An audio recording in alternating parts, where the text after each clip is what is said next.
En esta parte del análisis de Ramírez Mettu respecto a la crisis de la hispanidad, nos habla de la pérdida de referentes de aquellos que pretendían separar a las partes de esa hispanidad, a las Españas, de su componente esencial, disgregarlas, fragmentarlas y atomizarlas. Hoy llamaríamos a eso balcanizarlas. Lo lograron en Hispanoamérica y en la hispanidad en su conjunto. Nos disgregamos, nos fragmentaron. En Filipinas hicieron un verdadero genocidio para conseguir doblegar el espíritu de aquellas gentes de Filipinas que estaban perfectamente entroncadas, unidas a la madre patria, al espíritu de la hispanidad, ese espíritu evangelizador que cultivó una nueva forma de ver la existencia, con la cual estaban perfectamente compenetrados todas las partes de esa hispanidad. Y en este apartado, en esta parte de este análisis crítico de aquella génesis de la destrucción en la cual hoy seguimos en España, nos analiza en este primer capítulo, Los dioses se van, cómo se ha ido perdiendo aquellos ídolos sustitutorios de la raíz evangélica que se formaron en sus mentes aquellos criollos, aquellas gentes como Sarmiento, que querían a toda costa desligarse de su núcleo matriz, de su germen genético, cultural. Decía que cuando Simón Bolívar proclamaba en su discurso de Angostura que Francia e Inglaterra aleccionaban a las demás naciones en toda especie de materia de gobierno, es decir, que se formó una especie de referencia vital sustitutoria de la auténticamente genuina que era la hispana, pues se empezaron a dar cuenta de que eso no era así, como esa idealización de lo extraño, de lo exterior, del extranjerismo, de lo extranjero, era un falso señuelo. La hispanidad en crisis 4. Los dioses se van. Esta es la hora dramática y sin precedentes para todos los pueblos hispánicos. De perder los maestros, de que se nos deshagan los modelos. Llegar a la mayoría de edad y recibir las borlas doctorales en la universidad de la vida es también dramático, pero acaece en el curso natural de las cosas. Lo que no tiene ejemplo es quedarse sin maestros en el momento de seguir sus lecciones con más aplicación. Y esto es precisamente lo que en estos años nos ocurre. Los pueblos que hemos tenido por modelos se hallan en la hora actual en situación tan crítica y penosa que ya no pueden mostrar a ningún otro los caminos de la prosperidad.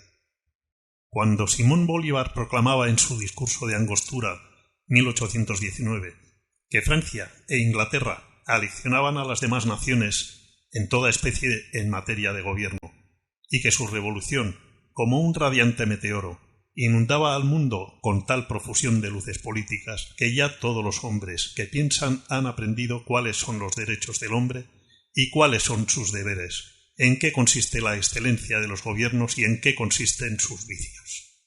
Las palabras del Libertador no expresaban sino el mismo sentimiento de admiración al extranjero que de la propia España habían llevado a Venezuela, con sus libros los pilotos y negociantes de la Compañía del Cacao, virreyes borbónicos y clérigos jansenistas, lo siguieron difundiendo por los pueblos de América en el siglo XVIII.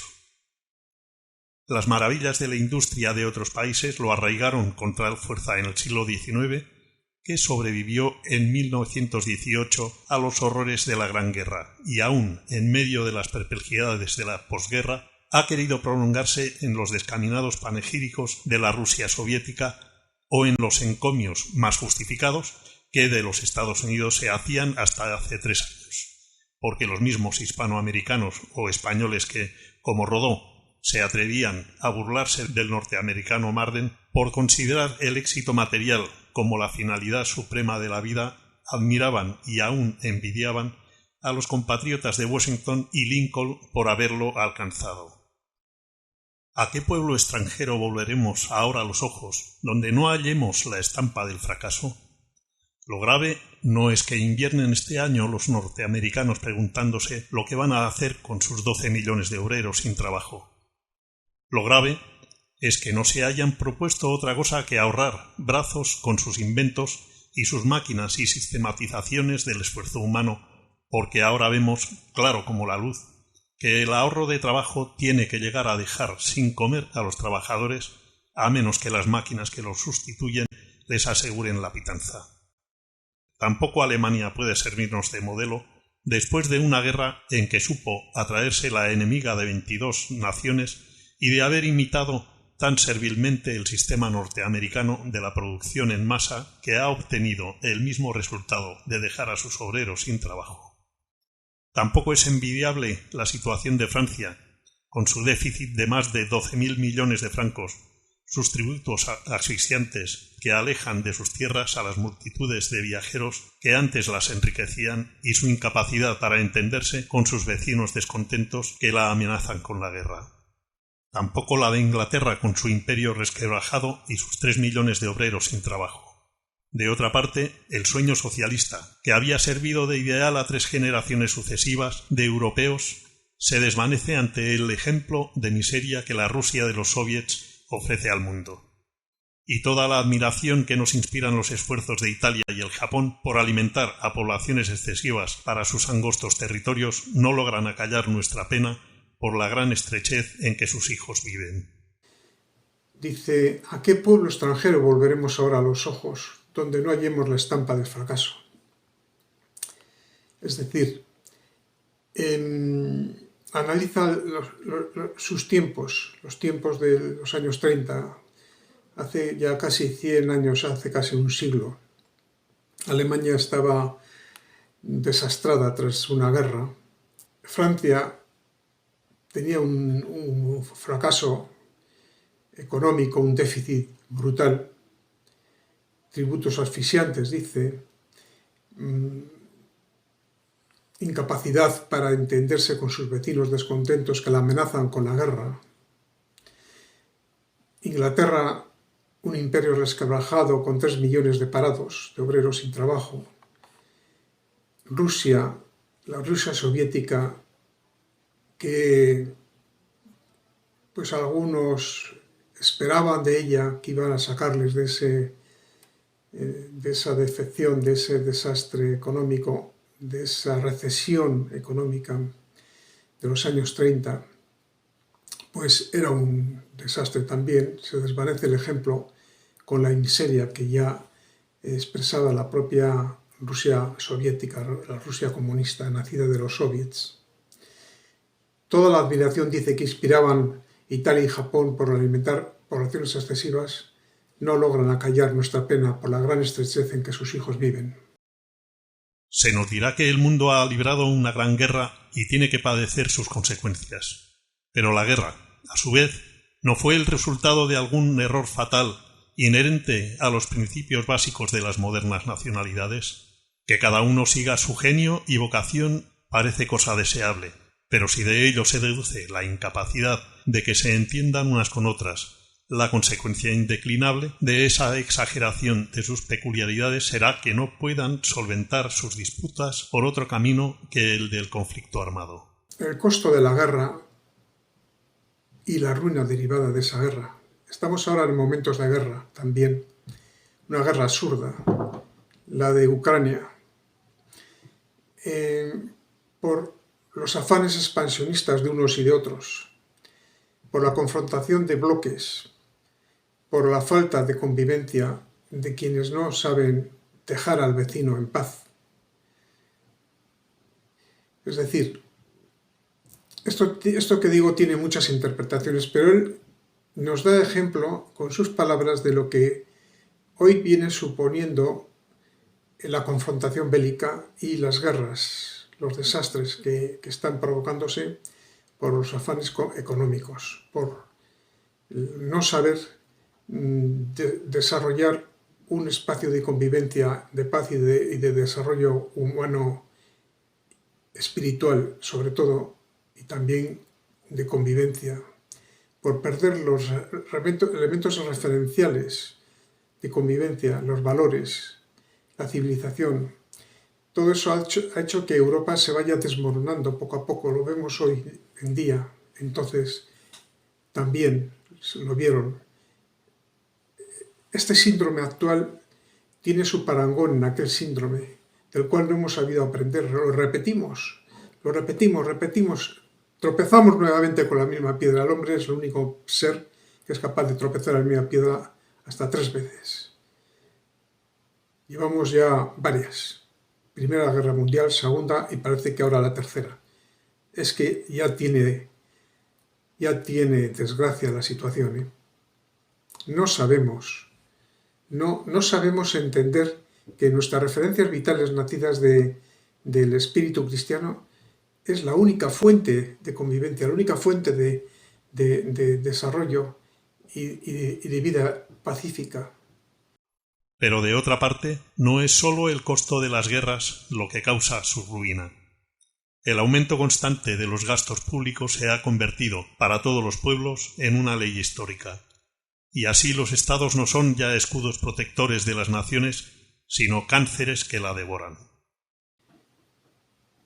Y dice, y así los estados no son ya escudos protectores de las naciones, sino cánceres que las devoran, porque esos estados han perdido sus elementos referenciales, sus raíces, sus componentes antropológicos y culturales básicos. Es el caso de España. Lo peor, sin embargo, no es el aumento de los gastos públicos, sino que lo fomente el mismo régimen representativo instituido para refrenarlo. En los más de los países son miembros de las cámaras numerosos funcionarios, identificados con el poder público, sin interés en regatear recursos al erario, pero anhelosos de repartirse presupuestos opíparos. Tampoco los partidos políticos están interesados, sino de un modo genérico, en las economías, porque cuanto mayores los gastos de un Estado, más empleados sostiene, es decir, más electores, más amigos, más agentes, más secuaces de los partidos gobernantes. Así los presupuestos se convierten en la lista civil de los partidos, y Francia cierra su año económico con un déficit que es el tonel de las Danaides, los Estados Unidos con otro de 3.000 millones de dólares, Inglaterra tiene que saltar del patrón oro cuando excede el suyo de los 100 millones de libras, y Alemania se queja de que 35.000 millones de marcos de oro, de los 55.000 que constituyen los ingresos anuales de su pueblo, los absorben el Reich, los estados, los ayuntamientos y los seguros sociales.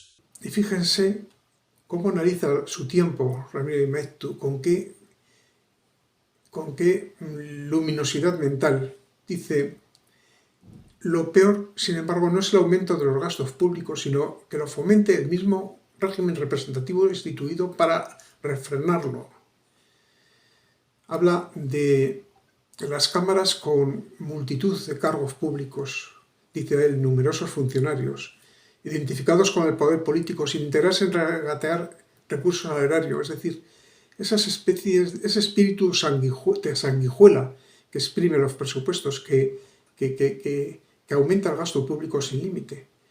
Ese afán de los partidos o de los gobiernos de crearse una clientela a base del presupuesto de los contribuyentes.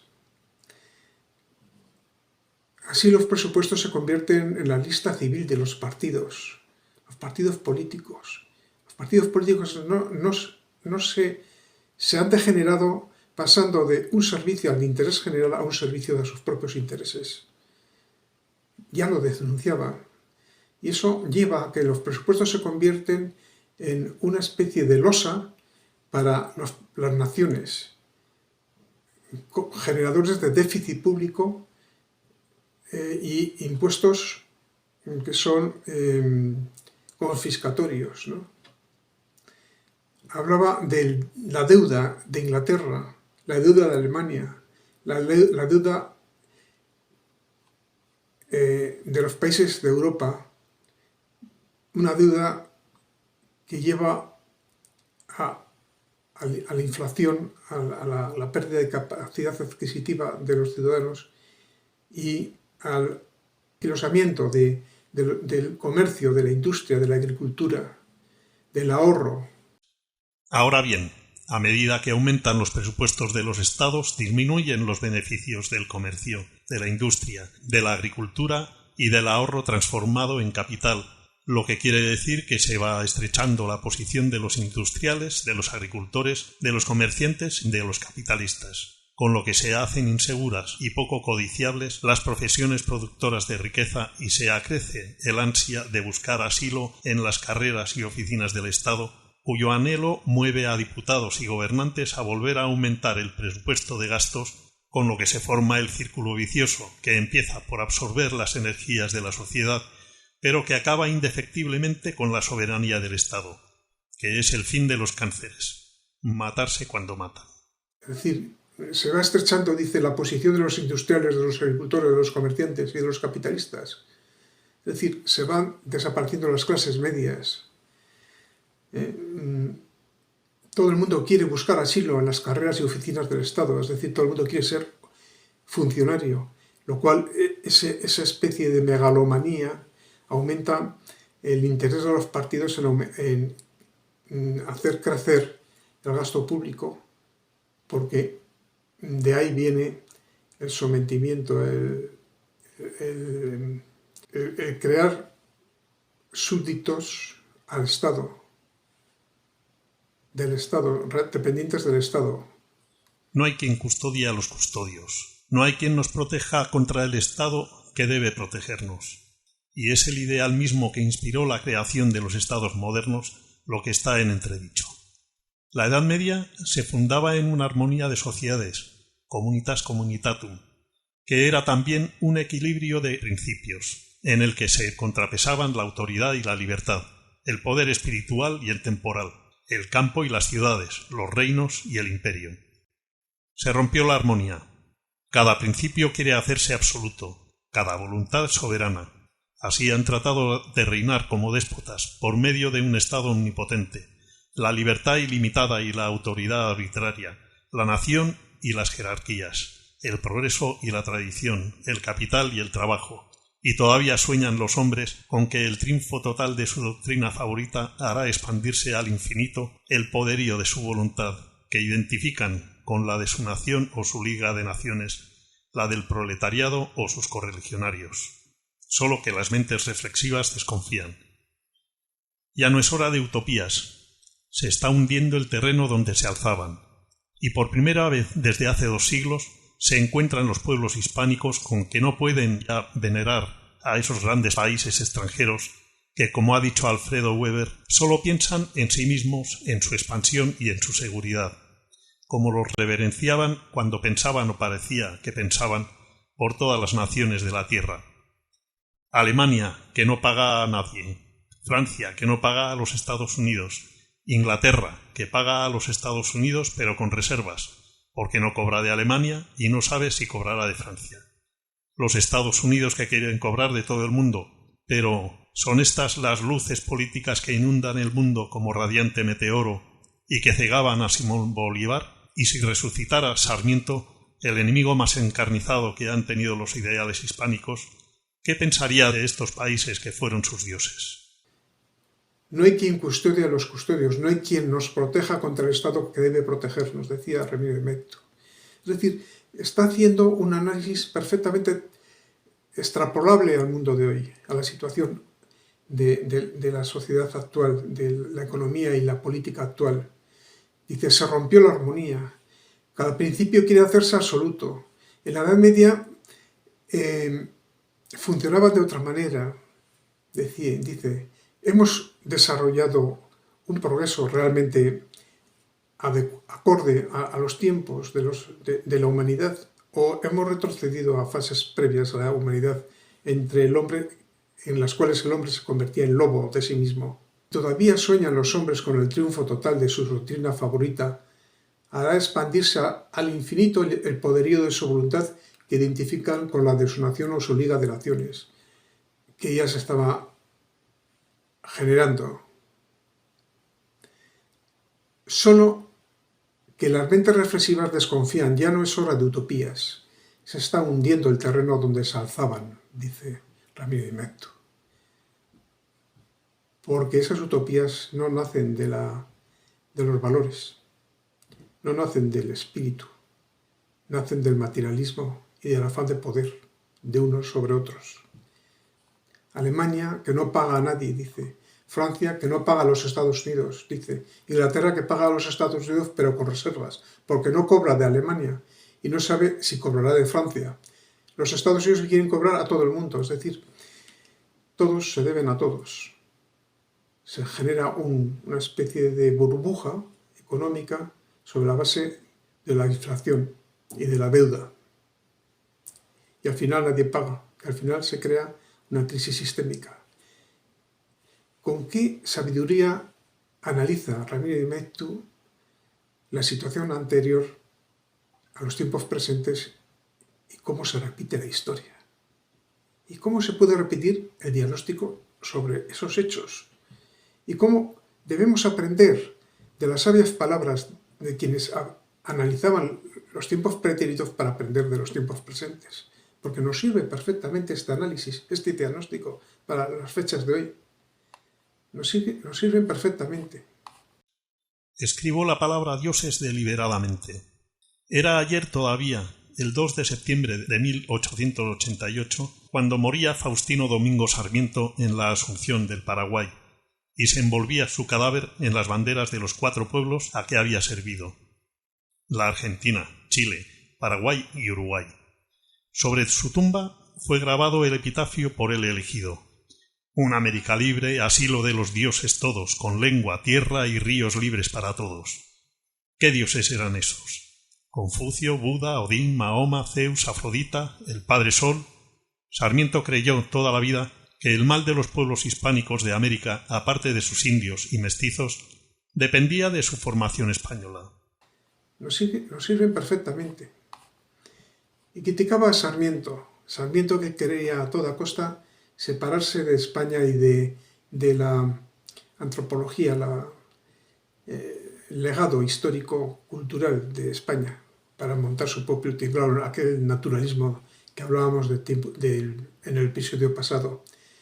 Dice, a principios de 1841 escribía en el Nacional Sarmiento estas palabras: 30 años han transcurrido desde que se inició la Revolución Americana y no obstante haberse terminado gloriosamente la Guerra de Independencia, véase tanta inconsciencia en las instituciones de los nuevos estados, tanto desorden, tan poca seguridad individual, tan limitado en unos y tan nulo en otros el progreso intelectual, material o moral de los pueblos, que los europeos miran a la raza española condenada a consumirse en guerras intestinas, a mancharse con todo tipo de delitos y a ofrecer un país despoblado y exhausto como país fresa de una nueva colonización europea.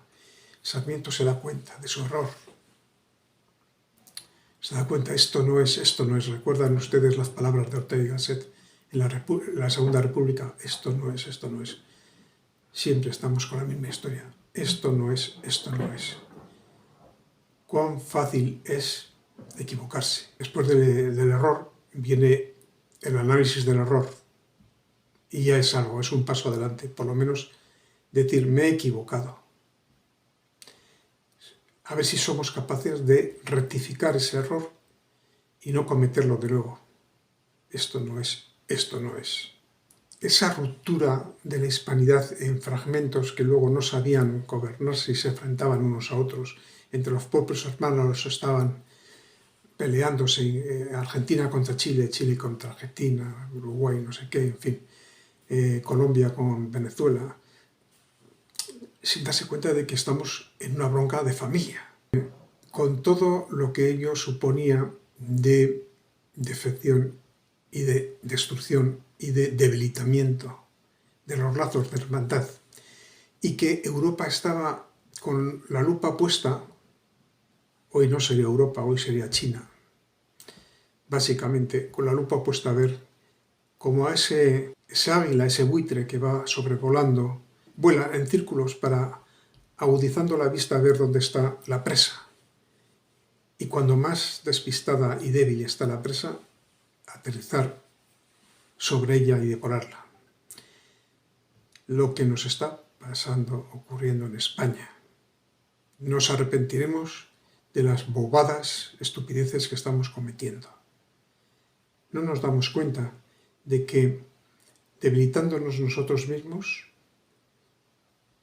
en enfrentamientos fratricidas, que si Cataluña y País Vasco, que si quiero ser independiente, que si ahora viene Asturias, que si rompemos la unidad de la lengua, que si atacamos a las bases de nuestras convicciones antropológicas y trascendentales anteriores, pasadas, y rompiendo todo lazo con la historia, quitándola de los centros educativos para que no se enteren las nuevas generaciones de alumnos que tienen una historia gloriosa, y por tanto eliminando hasta de la Armada, es decir, una parte de las Fuerzas Armadas, la Armada, los buques que vigilan el mar y lo protegen, y protegen nuestras costas, hasta que la Armada retire de su denominación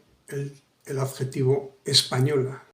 De estos juicios deducía remedios adecuados a cuyo empleo dedicó la vida: inmigración europea y educación popular, cuya suma e integración realizaba su ideal antiespañol, porque la inmigración la quería en grandes cantidades, hasta que la sangre extranjera sustituyera a la española y a la indígena, y la educación venía a desempeñar el mismo oficio en el plano moral, porque lo que le parecía fundamental era infundir a los pueblos de América ideales extranjeros, sobre todo mediante la difusión de la vida de Franklin por todas las escuelas en calidad de texto obligatorio, aunque jamás se haya producido entre nosotros un tipo de hombre que se parezca a Franklin.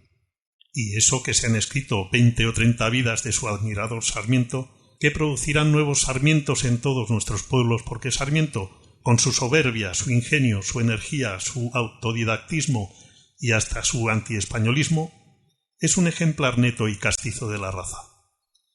Pero en cambio, las personas de su intimidad, a quienes trata Sarmiento en sus recuerdos de provincia, con mayor afecto y respeto y hasta reverencia, son su Santa Madre, guardadora celosa de las imágenes de los dos grandes predicadores españoles, Santo Domingo de Guzmán y San Vicente Ferrer, y el sacerdote San Juanino don José Castro, que murió durante la Guerra de la Independencia besando alternativamente el crucifijo, y la imagen de Fernando VII el Deseado, que no se habían educado en la vida de Franklin ni la conocían, sino que se habían hecho, como dice el propio Sarmiento, al influjo de una partícula del Espíritu de Jesucristo que por la enseñanza y la predicación se introdujera en cada uno de nosotros para mejorar la naturaleza moral, lo cual ha de tenerse en cuenta para cuando se escriban nuevas vidas de Sarmiento, en la esperanza de que los sarmientos que produzcan no tengan por dioses a los Estados Unidos, Francia, Inglaterra y Alemania,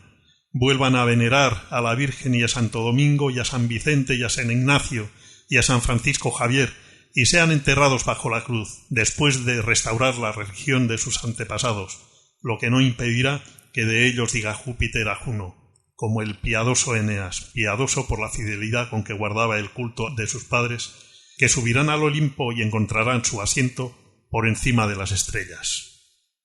Sarmiento se arrepentía de sus desvelos y su afán para atraer